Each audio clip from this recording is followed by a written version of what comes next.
Good afternoon, everyone. Welcome to the Whitman School of Management and today's recurring event. This is the first one of this semester, and it's an outstanding series of guest speakers who share their perspectives on contemporary issues in business and leadership. If we haven't met yet, my name is Alex McKelvey. I'm the interim dean at the Whitman School of Management. Before we get started, I acknowledge with respect the Onondaga Nation, firekeepers of the Haudenosaunee, the indigenous people on whose ancestral lands Syracuse University now stands. So why are we filming Lender Auditorium today and offering a guest speaker series? The reasons are actually quite simple. Number one, Whitman's job is to prepare students for challenges and opportunities in industry and business. In doing so, hearing more detailed stories and lessons learned help students to understand the truth about what is actually going on behind the scenes. Number two, by connecting classroom education to business and leadership issues, we're able to provide more valuable insights, inspire success, and reinforce positive role models. Ultimately, at the end of the day, it's about shaping the future of business through impactful education, and as a top business school, this is what Whitman aspires to do. So today's guest, again, our first of the series this year, is no other than legendary basketball coach, leader, and philanthropist, Jim Boeheim. Who are you from?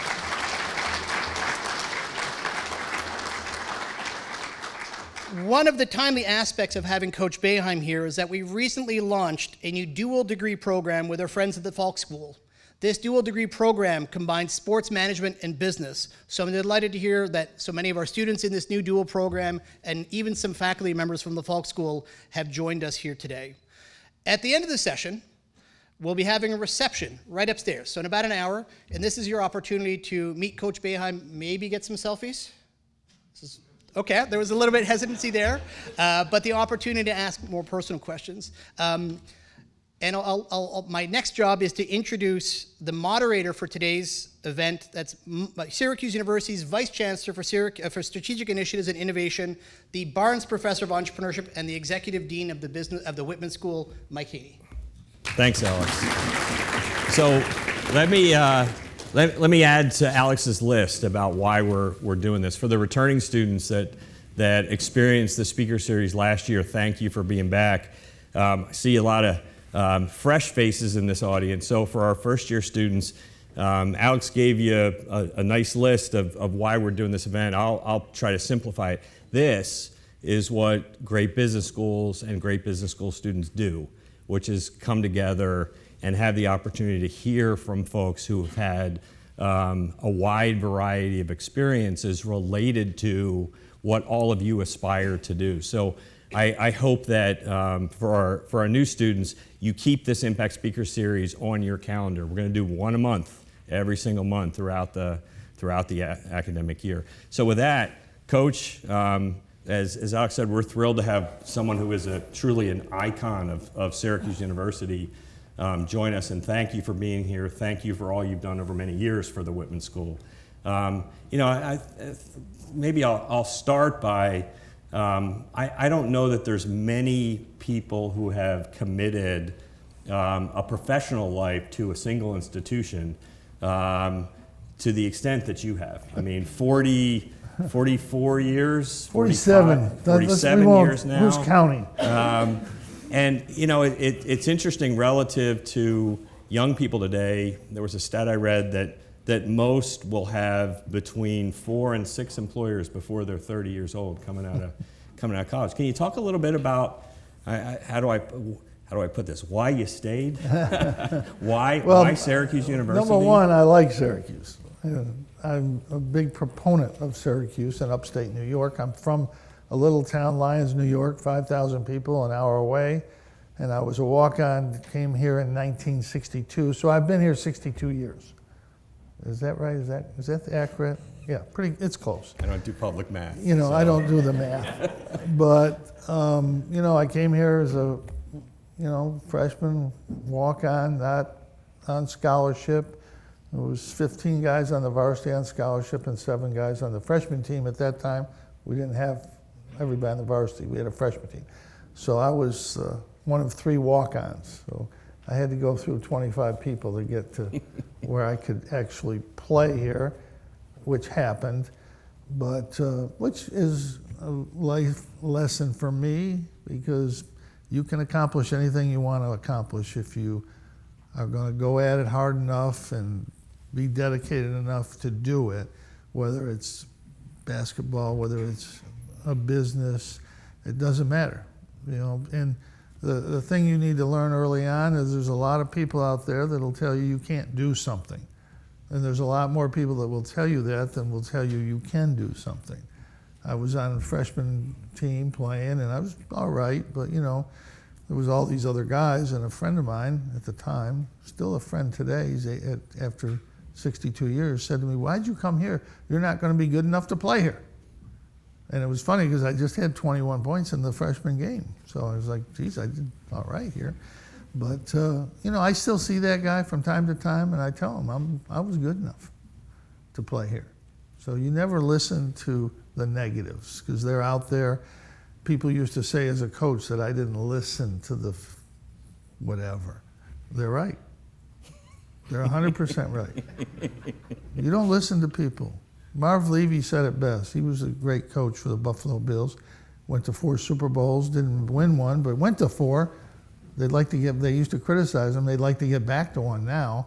But he went to 4, and he said, you know something? When you start listening to the fans, you'll be sitting with them. You don't listen to anybody. You do what you think you need to do. You learn what you have to do, and you do it. And you're going to have criticisms. You're going to have, why do you do this? Why do you do that? And you do what you think is the right thing to do, what you believe is right. And at the end of the day, if it doesn't work, it's your fault, and you don't have to blame anybody else. But it was a lesson I learned right in the very beginning. You know, you have to make up your mind. You're going to do something. You have to work at it. There's a lot of different things you can talk about in this world, but the 2 things I talk about are work and smart work, and that's the hard one. It doesn't do any good to work hard if you're not working smart. And whatever you do, doesn't matter. I played with a guy, he was on my team, he was actually in my position. He dove on the floor, ran over here, dove here. The coach loved him. Guy didn't accomplish anything. He just jumped and fell on the floor all the time. You know, it's what I call fake hustle. You know, you have to do smart stuff in whatever you do.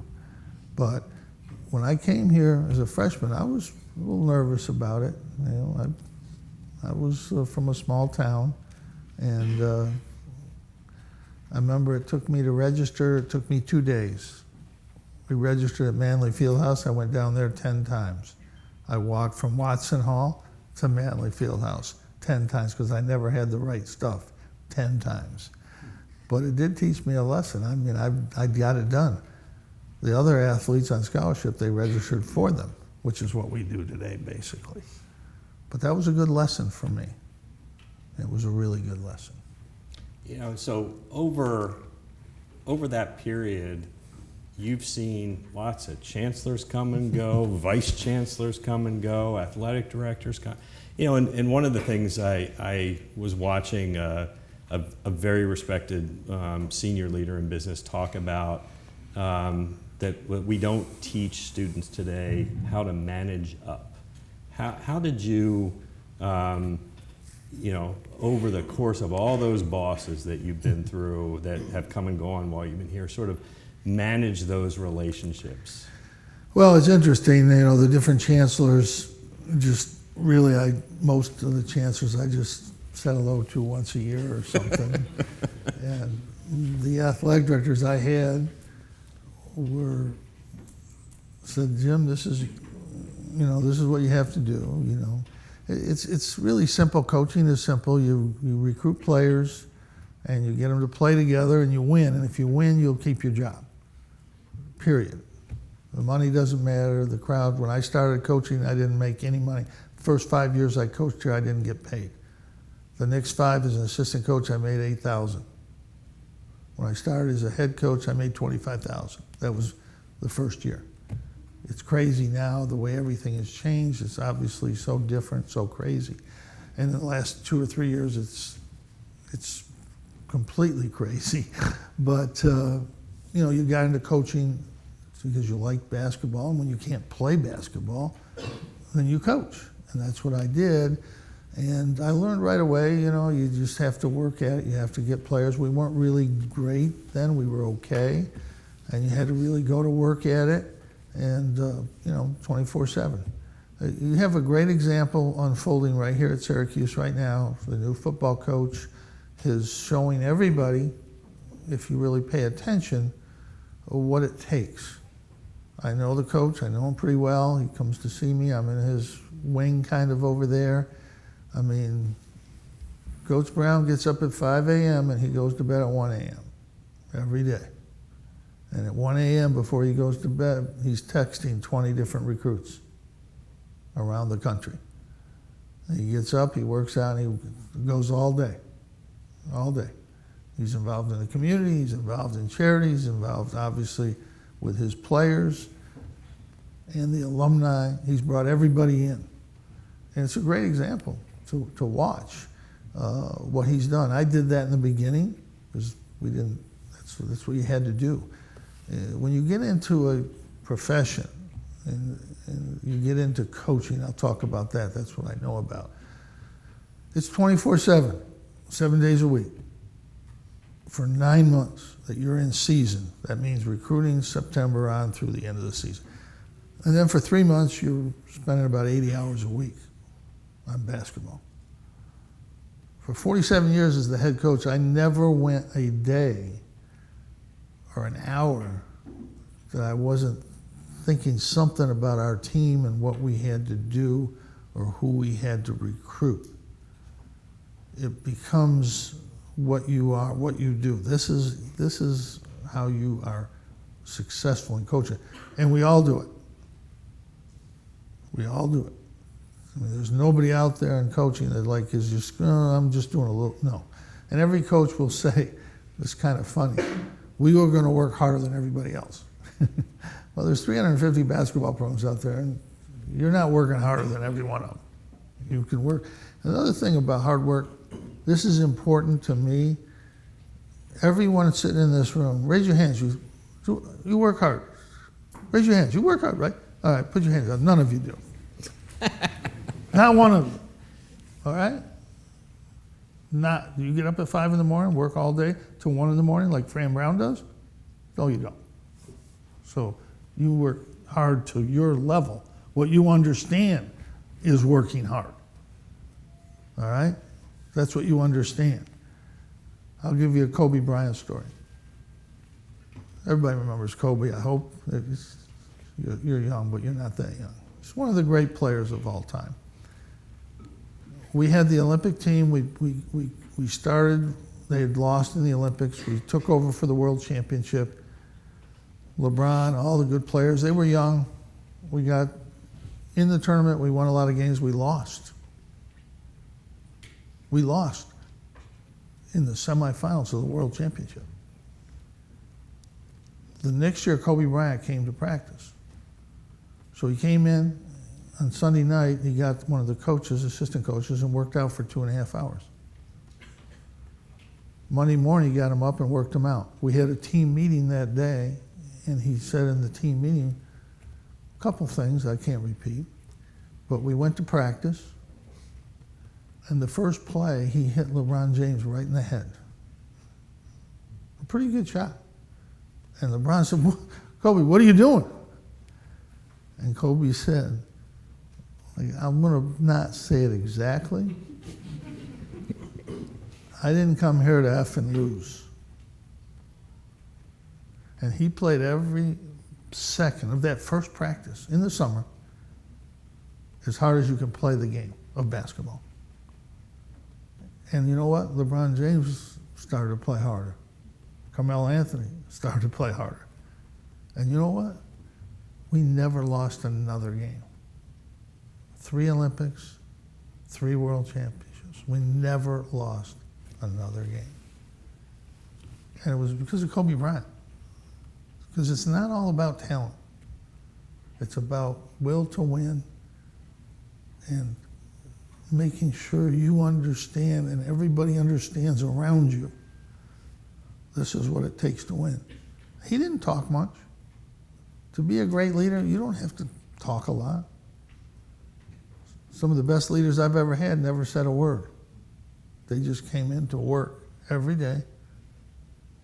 And everybody around them looked and they go, oh, that's what it is. We had a great coach. Mike Krzyzewski's a great coach. We had NBA coaches. Kobe Bryant did the whole thing. He said, this is what it's going to be. You see a football play the other day, you go to the football games, anybody? I hope you get to go. Somebody made a mistake. Did you see Coach Fran Brown, his assistant coach, ran out on the field and grabbed the guy? They didn't grab him, but you can't grab him, but you used to be able to grab him. Got right in his face. And the other thing is, I've never met a player who maybe wasn't working as hard as he should, who responded to, Al, can you please work a little harder? It doesn't work that way. Players want you to push them. Every player I've ever recruited says, I want to be in the NBA. I want to be the best I can be. I said, all right, well, I'm going to try to push you to the limit to get there. But none of us, and I'm included in this, none of us work as hard as we think we do or as we can. But I've been around some players and some people who I've seen do that. And it's a great life lesson. You know, so Coach, in your role, you're essentially the CEO of the business, and you've had to build a team, assistant coaches, trainers.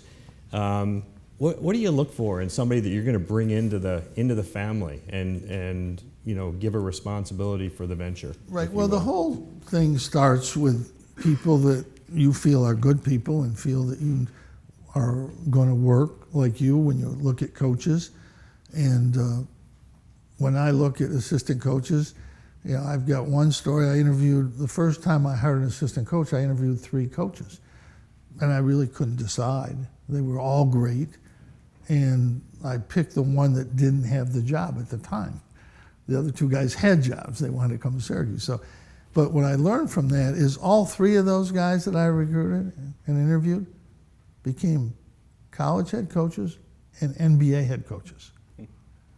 So I couldn't have made a mistake with any one of the 3. And what I did after that is I had a pretty good idea of assistant coaches who I was interested in, and I'd only bring one guy in and interview him because I didn't want to have to make that decision again, which one is, because it's not that easy. And you sometimes in those situations you go with feel and stuff. And I've hired a lot of people. I've never had to fire anybody, so I haven't made those mistakes anyway. And then with players, you try to get players that are hard. Talent is always important, but with a work ethic and team ability to work together, and that's not always something you can find. And you try to build that in as you go along, but it's very difficult. But when you get into anything you do, the important point is to make sure that you win. A lot of times in coaching, and they'll say, well, make sure you develop your players, and that's important. You want your we involve our players in charity events and all that stuff. But the bottom line is whatever you do, you win. You know, I learned the hard way. My father was a tough guy, and I grew up, we competed, and we played every sport. You know, we golfed, we played ping pong, pool, everything.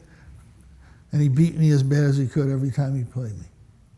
Ping pong 21-1, 21-2, 21-5, 21-8, 10, 12. I finally beat him. He quit. Never played me again. But he made me, being a competitor is a hard thing. I'm bad. I'll admit I'm bad. You know, I'm bad. We play all these games with my kids. I tried to win. So I wanted to win so bad. I don't know why. I'm a little better now. I'm still get mad if I lose at gin rummy or something, but I'm better. But competitiveness is so important. And it was ingrained in me from the beginning and through the coaches I had. You know, we didn't go to play to have fun. We didn't go to play like Little League Baseball. It was important. It was important. You know, if you beat a team, somebody's mother might spit on your bicycle seat. You know, it was just the way it was. But it's important in anything you do to compete at that kind of a level every day.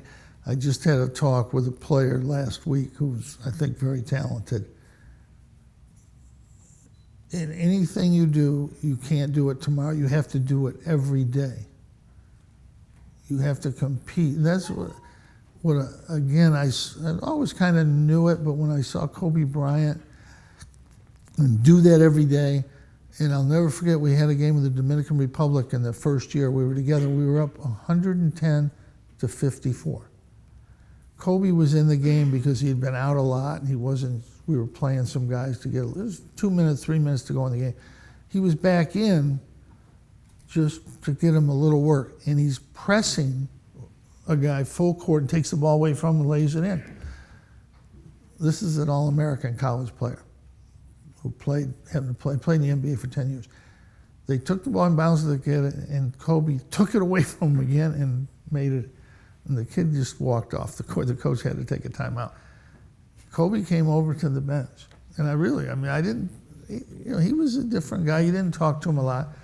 I said, Kobe. He said, yeah, Coach. We're up 50. I don't care. He's out there. I'm going to cut him off. I'm not going to say exactly what he said. But he's out there. He's mine. We're up 58 points. You know, one of the things you hear from successful business leaders, often they talk about mentors. You hear the same thing in sports. Is there somebody that you, or more than one person, that you would point to as a mentor in the context of your career? Well, my high school coach was a great high school coach, as good as anybody I've ever seen. I've seen some basketball coaches in high school are in the Hall of Fame. He was organized. We were a Class C school, which is a low level. We played AA basketball and won. He was just organized.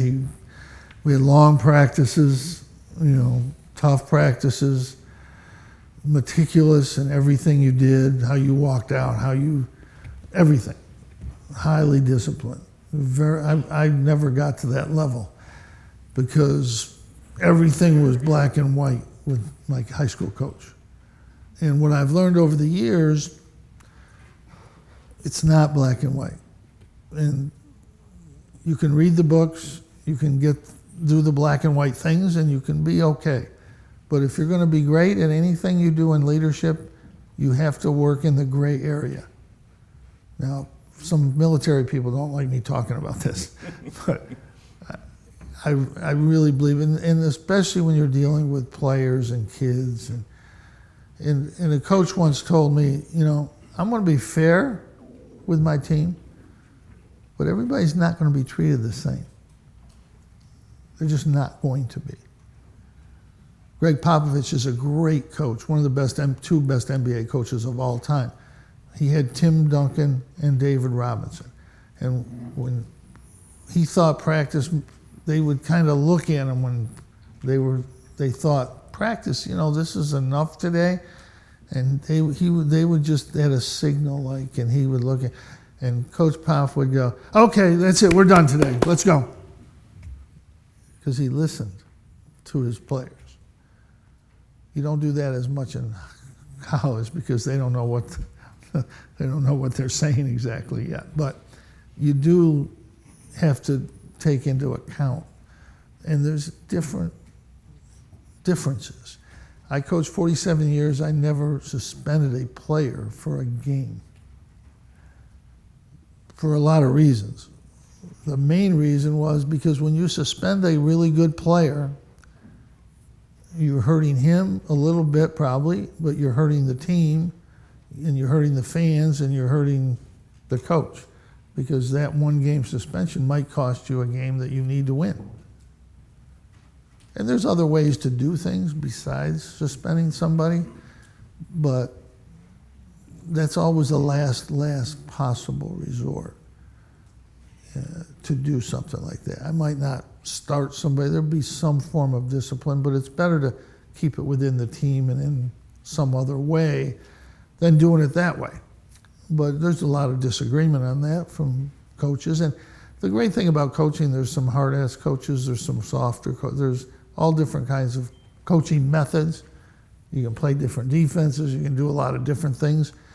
But the one thing I've always felt in each situation, you have to be flexible when, like I play zone defense. I coach zone defense. That's what I did. It was what was best for us. A lot of people didn't like that. They thought we should do something else. But that again goes back to don't listen to those people. But we adjusted that defense depending on who we had play for us. So you always have to make adjustments. Adjustments is another kind of word that's important. Gray area is important. Adjustments are, anybody can coach one way or run a business one way. How do you make these adjustments? I learned a lesson when I was a freshman coach, my first year of coaching. We had one guy on the team who was our only center, who was very good, but he was a problem child. He would be late, he would do this, and I'd discipline him on and on. But it was to the point, I was a young coach then, I wasn't as flexible probably, and I was going to suspend him. And my two captains came to me before I even said anything. I said, Coach, we need to talk to you. I said, okay. And they both said to me, he says, you know, Coach, we know you're going to do something with our center. You can't do that. We need him. So I kind of thought about it a minute. We were 8-0 at the time. And I said, all right, let's go with that. And we ended up 16-0 because I listened to them and said, you know, let's work with this guy. And we worked. He got better. But my initial response was going to be to suspend him. And two young freshmen, 17 years old, who were great leaders, great captains as they went through Syracuse, taught me a lesson. So you can always learn. You always can learn stuff.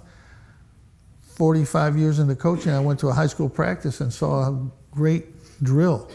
I brought it back and we used it. It was a great drill from a high school coach. So you're always learning. You never know it all. You're never completely as good as you can be. Michael Jordan won two NBA titles.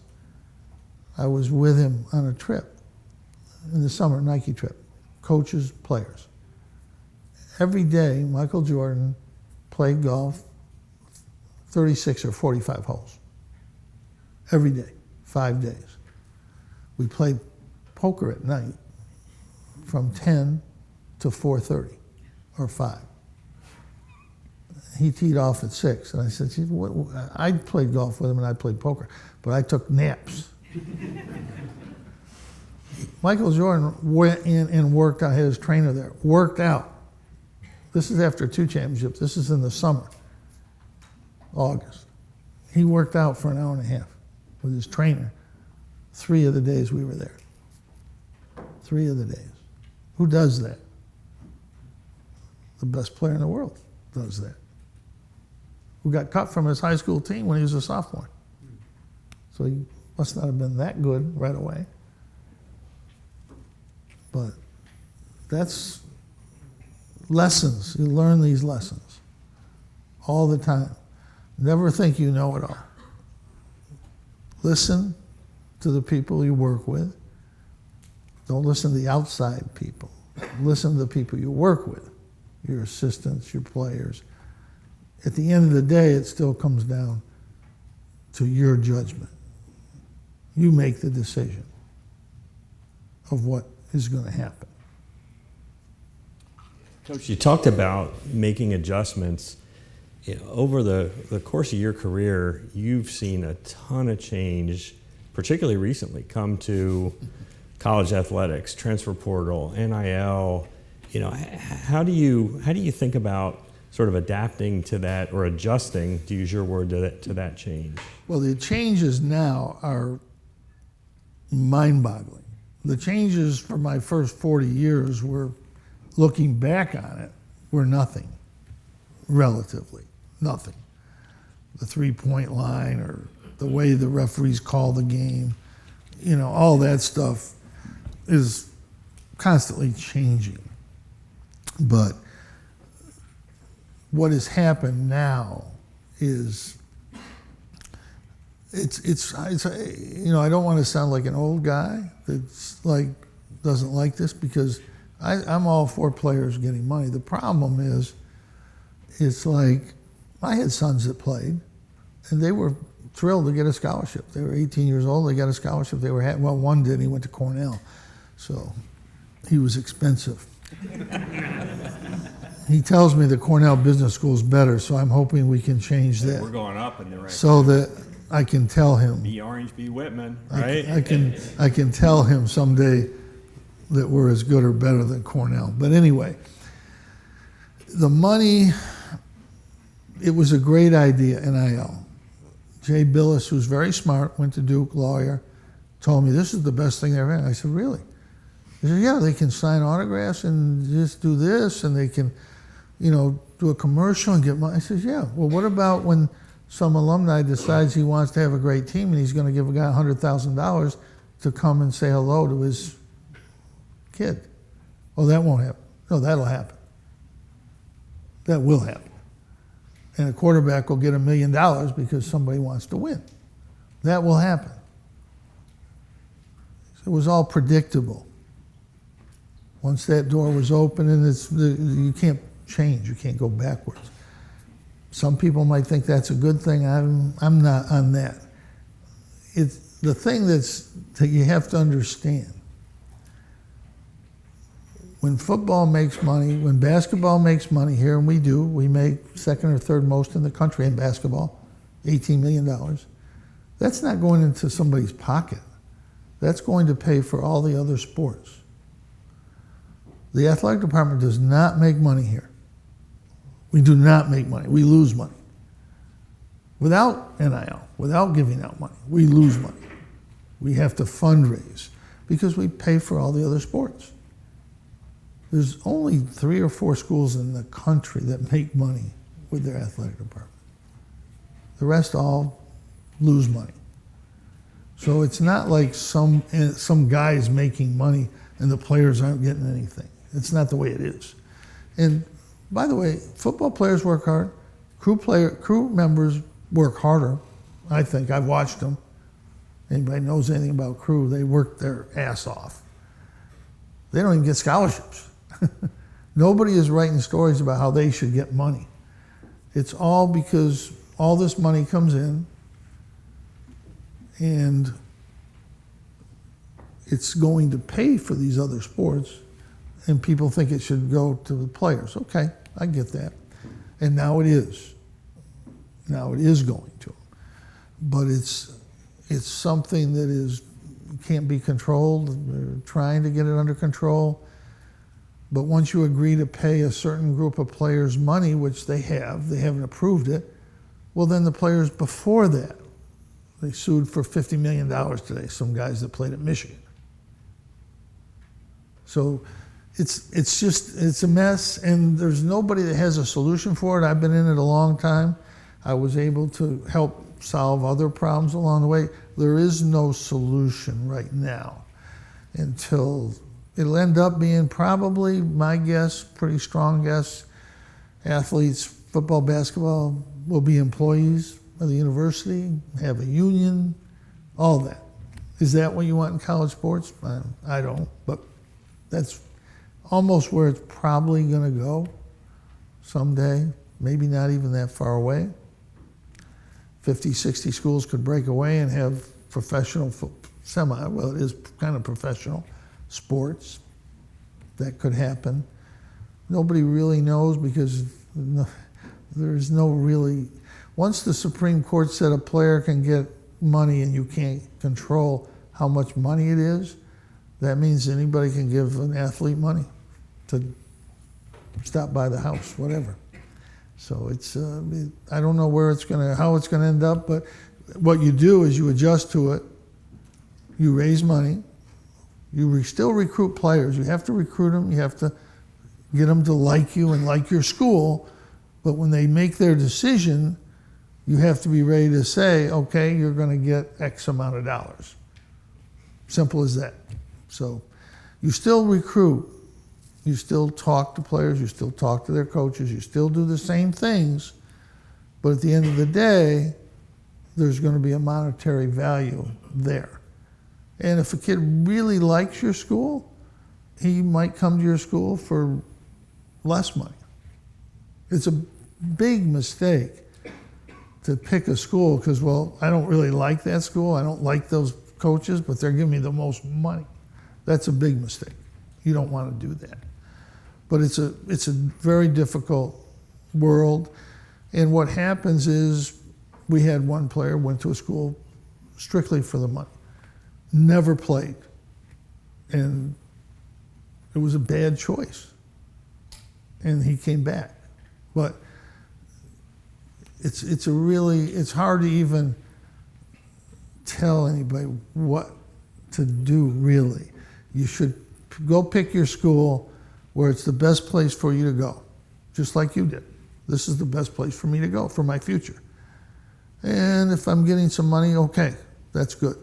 But find the best place to go to school. The best coaching staff, the best players, the best culture, all that stuff. That's the key. And so recruiting is just no different. You still recruit the same way, you just have to have money at the end of the day. And recruiting is so crazy because I went to see Carmelo Anthony and I was like, well, he wasn't quite rated yet, but you knew he was going to be great. And I went and talked to him in his home and talked to his mom. And he said, okay, coach, I want to come. Just like that. Just like that. I said, well, no, you got to wait. You got to go through no, I'm not going. I don't need to go through. I'm coming to Syracuse. And that was, he got many, many offers after that. A lot of money before NIL was there, and he came to Syracuse because that's what he wanted to do. And he came here, and he won a national championship, and he's made $200 million. So he made the right choice, and it wasn't about money.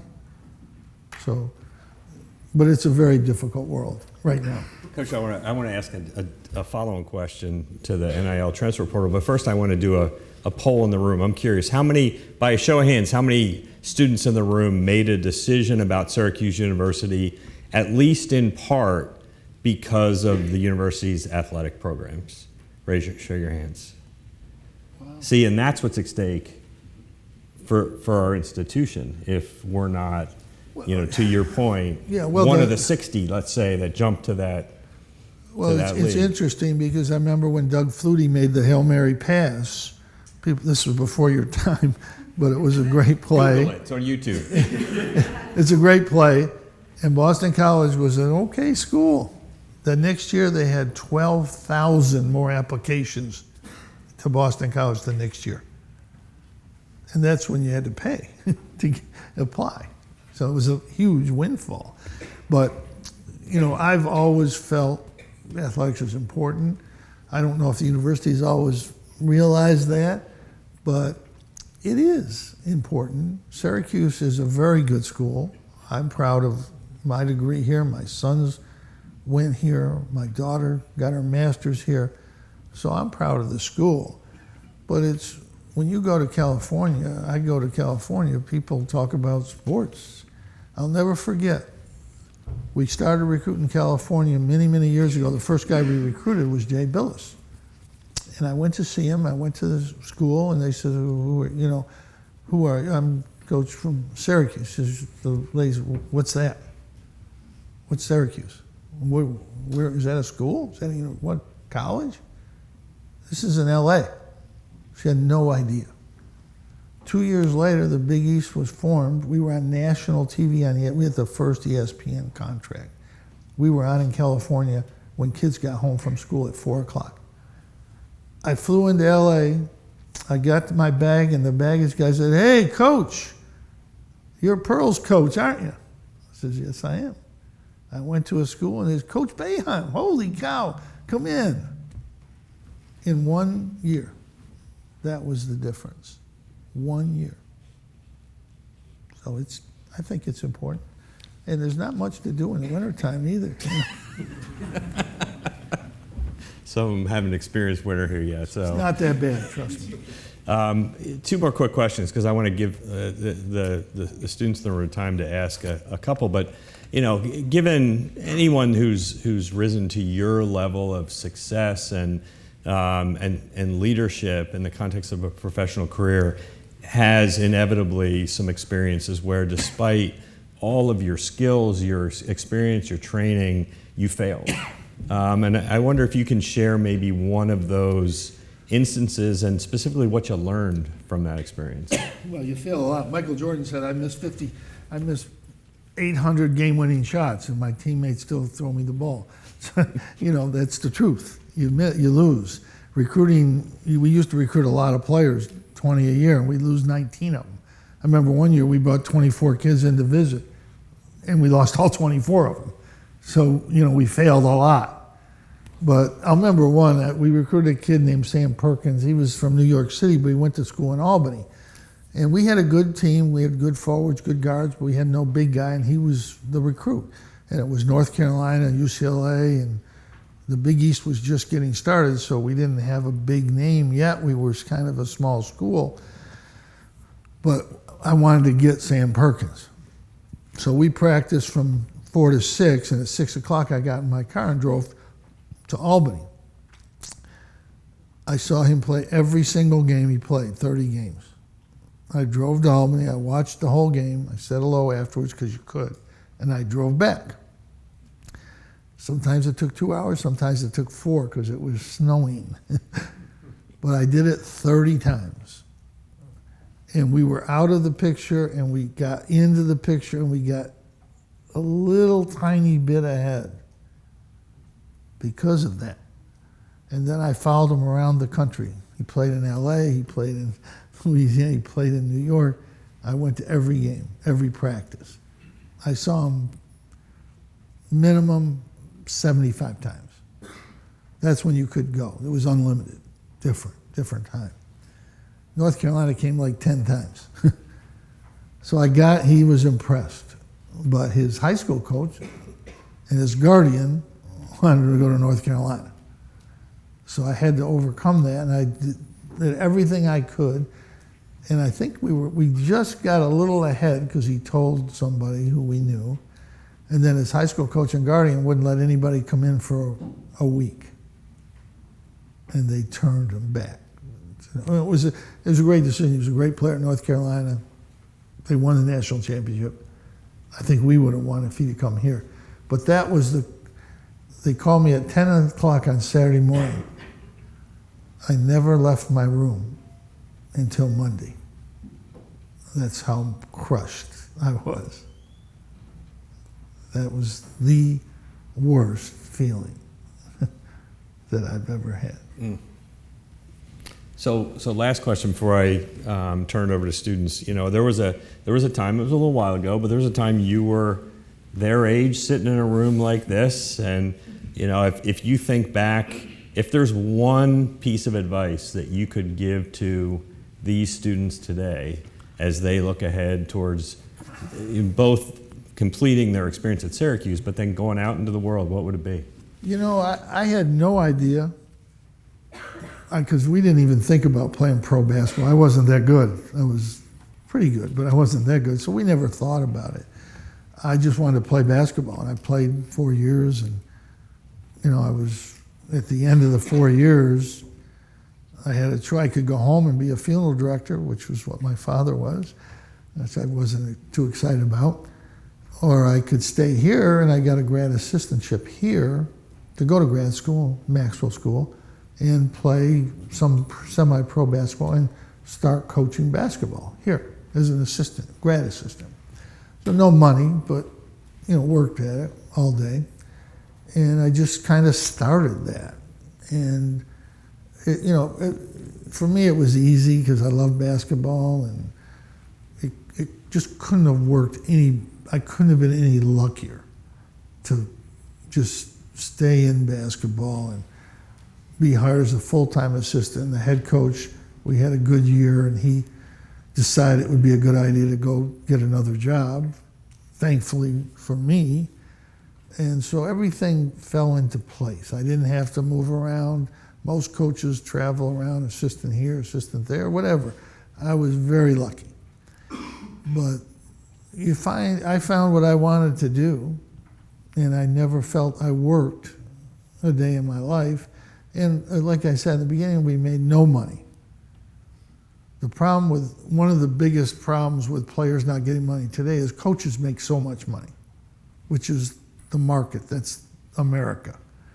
But it does look bad when coaches get $8 million and players don't get paid. That's the key selling point when people talk about paying athletes. That's the key. Nobody's saying that the field hockey players should get money, because the field hockey coach doesn't make any money. So there's not a big disparity there. But if I was lucky, but the main point that from what I've watched with successful people, they find something and they go to work at it. They don't take no for an answer. They're committed to doing whatever that is. And sometimes you start, and you do. One thing that is missing today, I started at the bottom. I was a grad assistant. I didn't make any money. I didn't get paid. I was a RA to get a room. That's how I supported myself. I was a resident advisor in a dorm and then in a fraternity. And we won 3 intramural football championships. I was a quarterback. That was pretty good. They liked me. But you find what it is, and you go at it. You go after it, and you don't take no.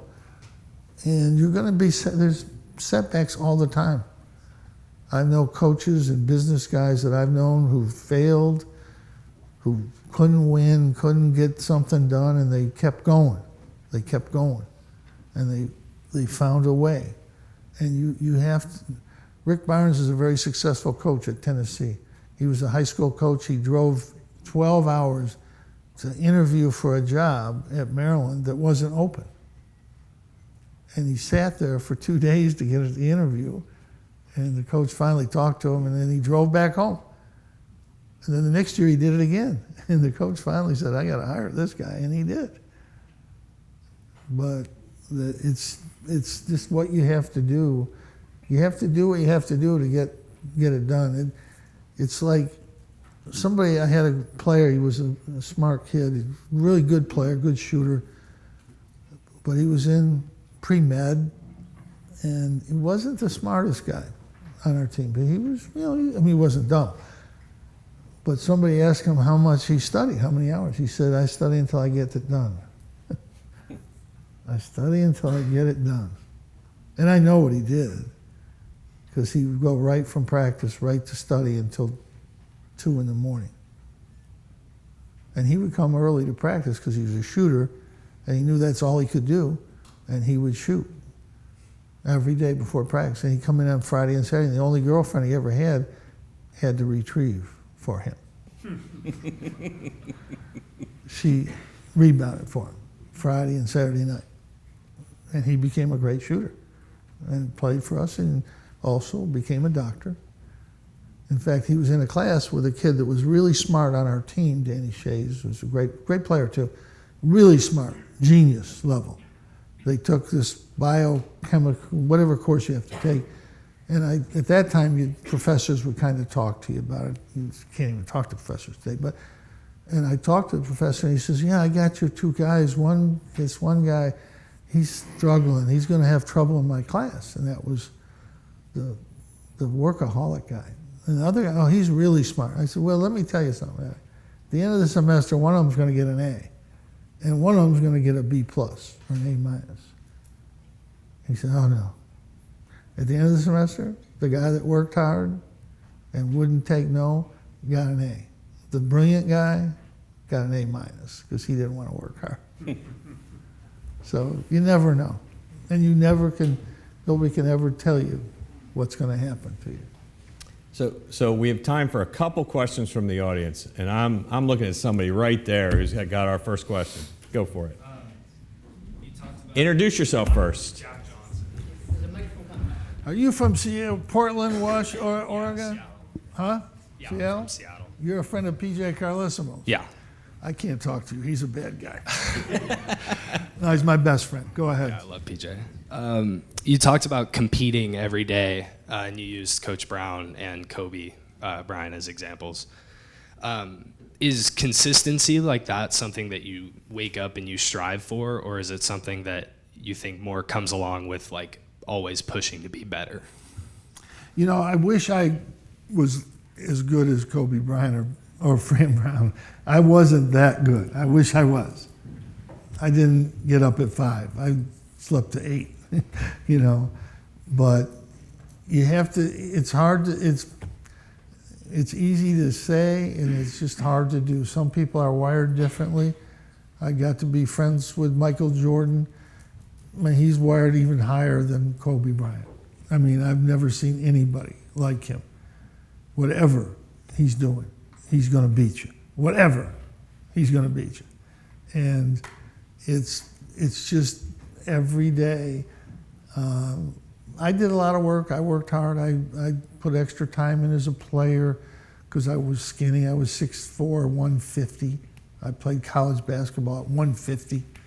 So I had to work harder at it. I had to be smart, play smart. You know, I was known as a very smart player, and then when I got into coaching, everybody thought I was a dumb coach for a while, but that's all right. But I just can't explain it any better than what I have by giving these examples. I'm sure you guys are good students. You're here at a great school. I'm sure you have great grades or good to get here, and I'm sure you're motivated or you wouldn't be here, but you can do more. I'm just telling you, you can do more, you can do better. And you know, I didn't know I'd be a college, I thought I'd be a high school coach maybe. I'd been happy with that. I almost took a Division III job. I would have been happy doing that. I mean, I was lucky to get to this place. You know, I'm in the Hall of Fame, Basketball Hall of Fame, but I'll tell you this is a great story. We play Cincinnati. I've gotten the Hall of Fame the year before. It's hard to get in the Basketball Hall of Fame. It's everybody, every basketball, women's, men's, foreign, everybody. So 6 or 7 people get in there a year. So it's not easy. But I got in the Hall of Fame. We play in Cincinnati. We come back. We make a great comeback. We make 2 great plays at the end of the game. We win the game. And I'm talking to everybody. I'm walking out, and Oscar Robertson's there. Now, Oscar Robertson was the best player ever until Michael Jordan. He averaged a double-double. Triple-double. Triple-double. That's what he averaged. So I stopped and talked to him, and he said, "Coach, you did a great job." He didn't like his coach. So I said, "Well, you got a great coach, too." It's Mick Cronin. He's the UCLA coach now.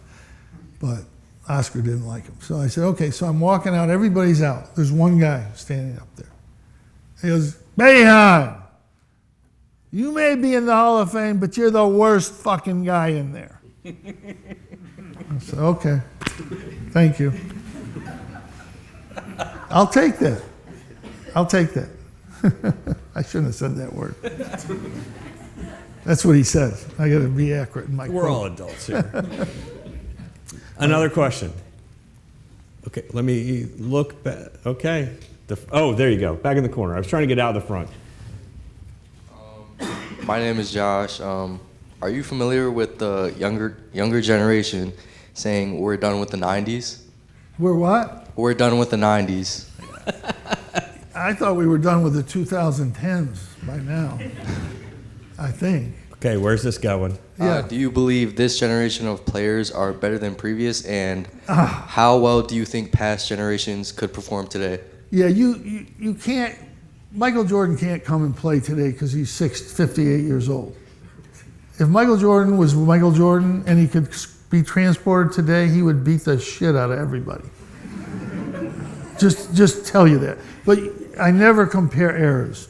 They were the best in there. Athletes today train better, they eat better. You know, LeBron is unbelievable. He trains year round. He scripts almost everything he eats. He's a phenomena to play at 41. Players used to play till they were 32 or 3 because they drank, they smoked, they didn't train year round. Guys didn't even train in the summertime. They just took 4 months off and came back to training camp. You know, you can't compare eras at all. But if Michael Jordan was today like he was then and did all the, he wouldn't even have to do any of the training. He was that good. But, so you can't compare that, generations. Bill Russell won 11 world championships, 2 Olympics, or 1 Olympic, 2 national championships, undefeated seasons. I mean, they don't even talk about Bill Russell. But my kids laugh at me when I say Oscar Robertson, Jerry West. My boys, they laugh. I said, you know, I just say, that's all right, because you don't know shit, but that's okay. But, no, I mean, the players today are trained better. You know, they get better coaching. The coaching's better today. They train year-round.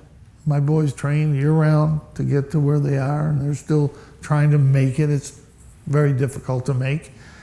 You know, one's playing in Germany and Göttingen for no money, but he likes to play basketball. He just took an 8-hour bus ride and played a game. I said, well, that's just like what you did at Cornell. He came to Syracuse and he chartered everywhere. He thought he was in heaven. But everything is, these guys they're great players today, but you can't compare like that. You just can't. I mean, Aaron Judge, I'm a big Yankee fan. He's a great hitter. He's not Babe Ruth, but he's a great hitter. One more, last question. Young lady right there. Hi, my name is Mia. My name is Mia Gottesman. You talked about failure and how everyone fails at some point, but how do you bring yourself back from failure? It's hard. I'm not going to kid How'd you. you get out of that room that you locked It yourself was into? hard. It took me a couple days. I got out, but when we lose a game, you know, especially like we lose the national championship, I mean, it's hard. You're at the bottom. The great thing about sports is you're at the highest level, highest peak of the mountain when you win. You're at the highest peak. And when you lose, you're at the lowest possible level. And the thing I remember once walking out in the Carrier Dome with Georgetown or something, 34,000 people, national television. And I looked around, and I usually didn't, but I kind of looked around and I said, well, Jim, you know, 34,000 people here are going to go home happy if we win. And if we lose, 34,000 people are going to go home cursing your ass because they're mad. And that's life. But yeah, I would say, I wouldn't want to call it that, but I definitely was depressed a lot of times. I mean, if we lose a game, I might not get out of bed the next day until I had to. Like if I didn't have to get up, I might stay in bed till 2 o'clock. That's probably some form of depression, I guess. But it's hard. Those things are hard, but you get back up and you go. We had some horrendous losses. The year we won the national championship, we lost a game to Rutgers, a team that wasn't very good, in the middle of the year. And we just kind of turned it back around. We went back to work, and we won a couple games, got a little momentum, and all of a sudden we're right there. But I've lost a couple national championship games, and you know, it's hard because even though you're happy, you're one of the 2 best teams in the country. That's pretty good, but it's still, you lose. It's still crushing.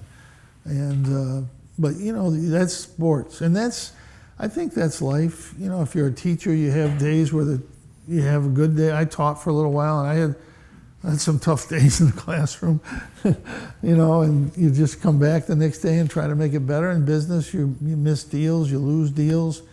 Happens all the time. A friend of mine has got a big business, and he went through 2 months, he almost lost his business. It was close, but he got through it, you know. But that's the way it is. You know, if without failure you don't get that feeling of great success either. But it's hard. I'll be honest. It's hard. I hate losing. I'm not. I might have cheated once or twice at Chutes and Ladders with my kids, but I won't. I don't like to talk about that. Well, on that note, Coach, thank you on behalf of the Whitman School, our students, faculty, staff. Thank you for joining us today. Thank you. Let's give Coach a round of applause.